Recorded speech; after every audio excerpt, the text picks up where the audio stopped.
Happy Friday! Welcome back to the DIY Designer. My name is Orly Shani. I'm stoked that you are here for today's video because it's a super useful one. So today I'm gonna do lots of really cool holiday and fall decor, but everything is reversible. So if you are anything like me and you love to decorate, but you've got like this much storage to keep everything, this is gonna be the perfect video for you. So I'm gonna show you guys how you can make a beautiful wreath that will be a really sort of like chic, minimalistic, elegant fall wreath that can transform like that into a spooky Halloween one, and then you can just pull all of those Halloween elements back out and have it all through Thanksgiving. I'm also going to show you how to make a really fun signs, you know, those big porch signs or door signs or whatever that can stand up and lean. I'm going to show you how to make a reversible one that's really fun and cheeky and playful and totally customizable so that you can have something throughout the holiday season and beyond. And then lastly, we're going to do some really fun pillows. So I'll show you how you can make pillows that are sort of Halloween on one side and Thanksgiving on the other, or Christmas on one side and Hanukkah on the other. Either way, these are some really, really useful DIYs. Now, here's the deal. Many of these I am using my Cricut because I just got a brand new one. It is the Maker 3 and it can cut fabric, it can cut wood, it can cut leather, metal, all these different things. So I thought this would be really fun because for the pillows, I'll be doing some fabric pieces that'll go on, and for everything else, there'll be vinyl, I'll cut cardstock and all the normal stuff. However, if you do not have a Cricut, you can still do all of these DIYs. You'll just be sort of printing and hand cutting things out as opposed to having the machine do it all for you. But don't worry, if you don't have a Cricut, it's okay. If you're thinking about getting a Cricut, hopefully this gives you some info. They are sponsoring this video, so thank you so much for that. Their support has been amazing, so I'm really glad I get to bring fun things like this. All right, let's get into it because this is so fun, man. I love it. All right, let's get started with this beautiful wreath. So I bought a wreath base, the kind of twiggy one at Joann's, and then I had some dried pampas. I had two different kinds. You can see the one on the right is a little darker. The one on the left is a little bit more feathery-like. I originally thought the feathery one would look cool, but it had no structure and it just kept falling apart. So I had to like hairspray it, and then it just kind of looked like fur. And I was like, ew, this guy's ugly. So I literally scrapped the whole thing and I started over. And basically what I'm doing is I'm taking the other pampas grass that I had and I'm ripping off sort of twigs and chunks at a time so I can start to create a full rounded wreath, one section at a time. So you'll take a large stem and you'll rip off smaller stems until you get all the way to the very top. Then you'll grab a new stem and do the same thing. I recommend always going in the same direction so it has this really natural slope that just goes around and around in a circle. If you want to tuck in some of the ends into the rest of the branches, you can do that. You can tack them down, but the more you fill it in, the easier it's going to be, and it starts to create something like this. Looks really beautiful, really natural, light blonde grass. It's like, I don't know, really elegant. I loved it. Some pieces kind of stood out a little further than the rest, so I grabbed some scissors and just gave it a little trim until it had a more even shape. Now, for my fall wreath, I wanted something that was really kind of elegant, chic, minimalist, nothing too gnarly, so I did tonal. So I found these, you know, like faux berries that I stuck in, and I just created a really soft sort of tonal look. Isn't she pretty? I'm gonna show you tons of video at the very end, but I'll give you guys little sneak peeks of photos after each one. Now it's time to create the bats that are actually going to convert our fall wreath into a Halloween one. I am in Canva here, and Canva to me is one of the best hacks for creating graphics and SVG files for free. It's a totally free platform. On the left, I clicked elements and I just typed in bat. There's like 700 bat pictures. I picked a bat that I wanted. I exported it out into a folder that says Halloween graphics. You can see all of the different little Halloween graphics I have that I'm gonna play around with. Again, all free and all from Canva, super simple. I click the bat that I want, and there it is. I'm gonna remove the background. I click complex out of habit because obviously it's one click and you're done. The background gets removed and there is our little bat. She's ready to go. So I'm going to add that bat into Design Space and it automatically brings it in at like 13 inches. I'm gonna size my largest one to about 6, copy and paste 3 or 4 of them, then shrink them down to 5 inches, copy and paste 4, 3, 2, and 1 until I have a bunch of bats in varying size. Next, you click Make It, put your cardstock directly onto your mat, and let the maker do its thing. It's going to cut them out perfectly, and those little guys will get popped right out. Now, this is the floral wire that I was using for my wreath originally. I cut them into about, I don't know, like 6 to 8 inch lengths, and I'm just gonna spray paint them so that they're black. These are going to get attached to our bats so that it looks like the bats are sort of flying, and we can have them all set in exactly. And the wire is gonna be really great because it gives a lot of flexibility in creating like shape and having certain ones fly off to the right and fly off to the left and sort of embedded in, super easy. Now, for those of you that don't have a Cricut, like I said, don't worry, you can still make this. What I would do is take your black cardstock and fold it in half. You're gonna draw half of a bat. Any sort of bat shape is gonna do, even if it's just like the wings, it's still gonna register as a bat. You cut it while it's folded in half, and then when you open it, you have a perfectly symmetrical little bat. Again, you don't even need to bother with the head. It's still gonna register as long as you have those wings. So again, if you've got the Cricut, you'll get those perfectly crisp, easy guys. It'll cut while you're doing other things. If you don't, it's just a little bit more work, but you can absolutely make this. You're gonna pop each one of these guys in to the wreath until they feel nice and secure. Play around with the shape, have them fly off to the corner, take a step back, look at it until you feel like you have a really nice balanced wreath. And there it is. I love it. These little guys flying off look so freaking cute. Okay, next I'm gonna show you how to make this reversible pillow. So again, I am in Canva and I typed in dancing skeleton. What do you know? There's a million of them. This guy is something I wouldn't recommend because it has a black outline, which will actually be 2 different cuts. White iron-on and black iron-on. So ideally you'd want something simple. I even typed in Halloween under the fonts and it gave me all like Halloween-y looking fonts. Super easy. Now I'm cutting this. It's a iron-on vinyl and I'm using the smart vinyl, which means it doesn't need a mat. It just cuts as much as it needs and any leftover can be saved and used for another project. So this is one of the awesome things that the new Maker one does. Now, when you are doing iron-on, you always need to make sure to mirror your graphic. You can see the text looks like it's upside down, right? So I'm just gonna weed it. You're gonna take out all of the little elements of each graphic that you had. Skeletons don't matter to be mirrored, but the text, this is why you want it mirrored. That way, when you lay it flat down and iron it on, your text will be correct. Now this pillow is pretty cool. One side is like a nice linen color and the other side is an orange velvet. So I thought it would be perfect to make a Halloween pillow on one side and like a fall Thanksgiving-y pillow on the other. So I'm just gonna iron it. You can always check the iron settings based off your fabric and your material, but I'm using a 370 temp for about, I don't know, 10 to 15 seconds. Now I've got my trick or treat on and it's time for my spooky little guy. He's so cute. I love how like wonky and weird he is. When you guys are ironing, just make sure that you don't let the iron touch any of the vinyl that you've already done. If you do need to overlap, just make sure you put a little plastic on top to protect that vinyl. Now, I looked at it and it was super cute, but it just didn't feel quite done. So I thought adding some fun little crystals to the eyes and the nose would be super cool and give it a little bit of sparkle in the sun, which is crazy, and you'll see that at the very end. So all I'm doing is adding E6000 in small sections. The glue will get absorbed into the fabric, so you need to make sure that you do small sections at a time and just keep going section by section until both eyes are done, and these guys are so stinking cute.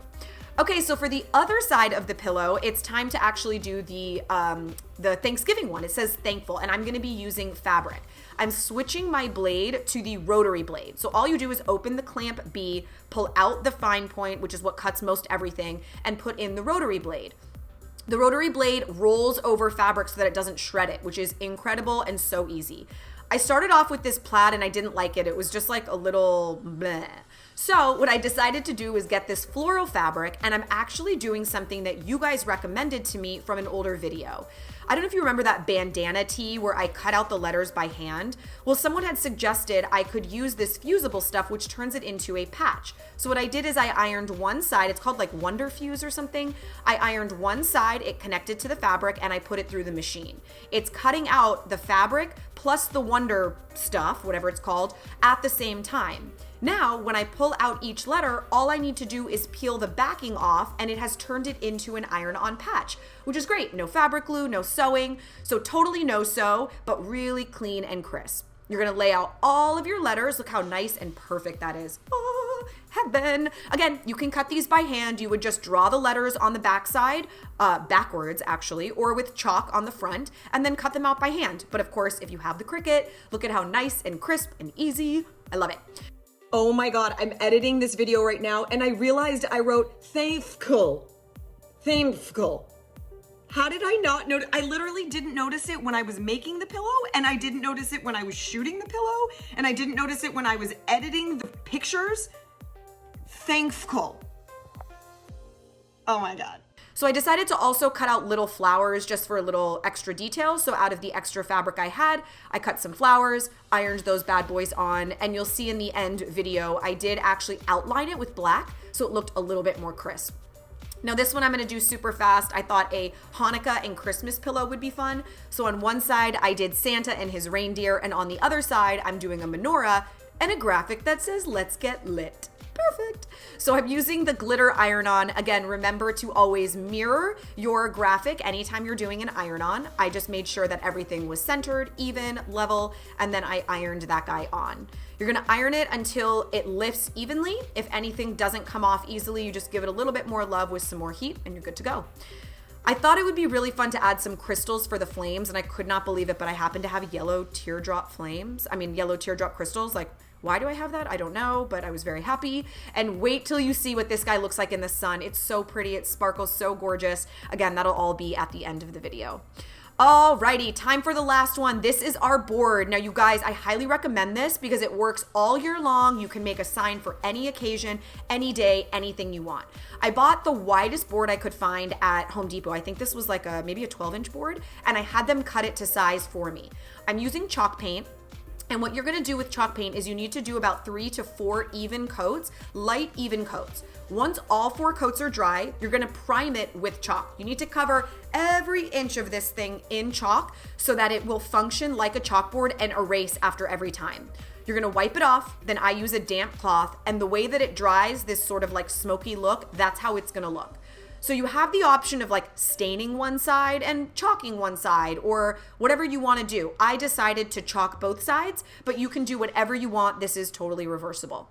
Now for one of them, for the fall ones, I thought it would be cool to use the temporary vinyl. So this vinyl will not be permanent. It will go on. I can have it for as long as I want. It'll stay on as long as I want. But when I'm over it and I want to switch this to something else, I can peel it right off. Now, you know the deal with vinyl.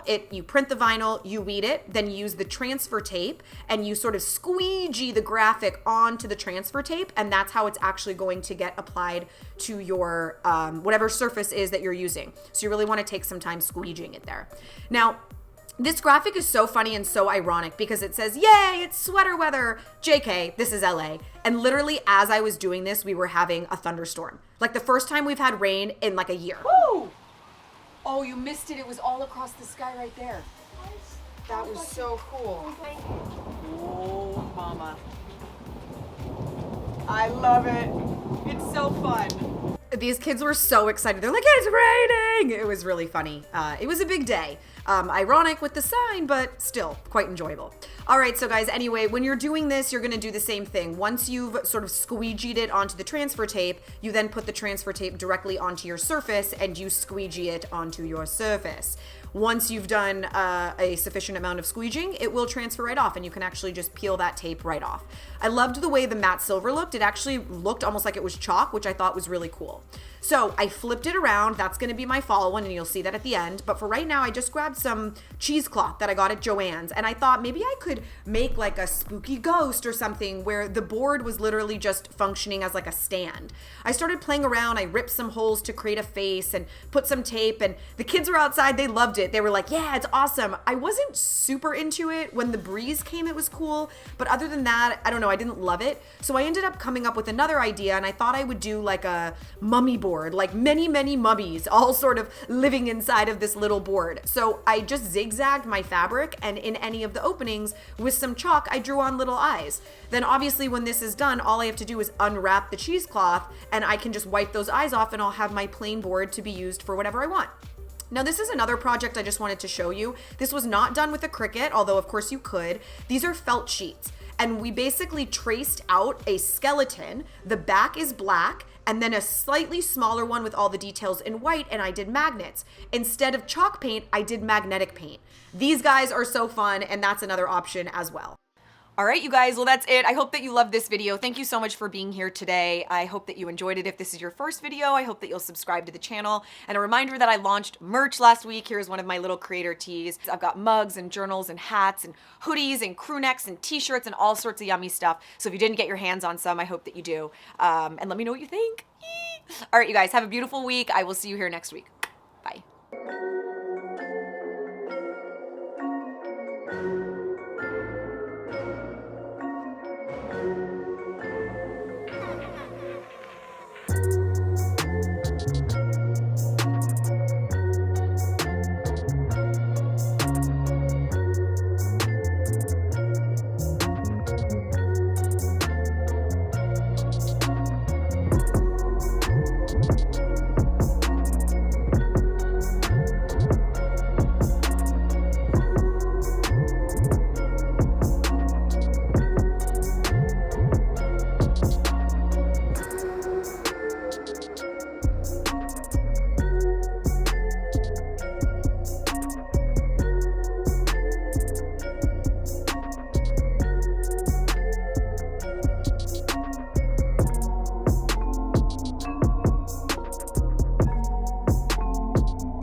Yesterday, there was sun and there was rain, beauty in the mundane.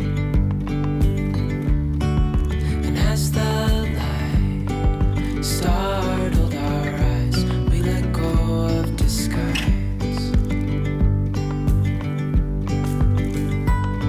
And now, there's something in the air and a sparkly shimmer on our skin.